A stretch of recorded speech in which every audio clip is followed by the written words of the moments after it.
Hi everyone. So today's discussion question is about Psalms 139 verse 21, which reads, "Do I hate those who hate you, Lord, and abhor those who are in rebellion against you?"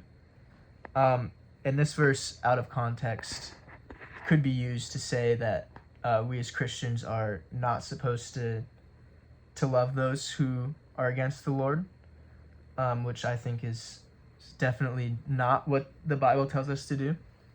We see later on in the Bible how we're supposed to love our neighbor, uh, which includes those who hate the Lord. And without the full context of the chapter, this misunderstanding, I think, could be very easy to come to. Do I hate those who hate you, Lord, is pretty straightforward. It's saying, it is a question, but it's still David saying, should I hate those who hate you, Lord?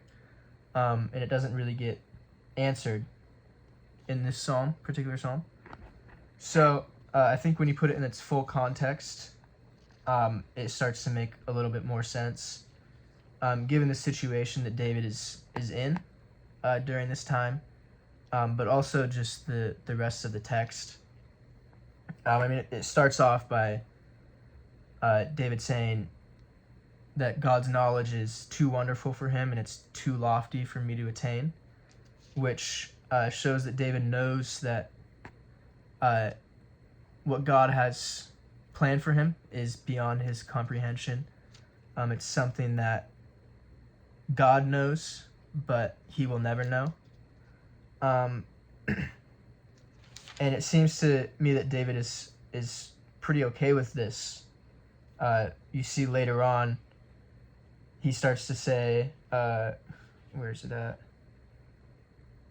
That he knows every word spoken by David before it leaves his mouth, which just shows that God does have a plan for David, and that God has already seen what's going to happen and knows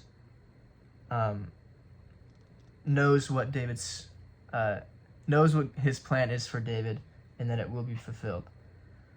And I think you see later on in this psalm, it kind of seems to me that David is almost repenting for saying, "I should hate those who hate you, Lord," by saying, "Search me, God, and know my heart. Test me and know my anxious thoughts. See if there's any offensive way in me, and lead me in the way everlasting." He's kind of conceding his judgment to God in that moment. He's saying, I know I've done wrong things, and I know I will continue to do that. But if there is an offensive way in me, to lead him out of that. All right, thank you for your time.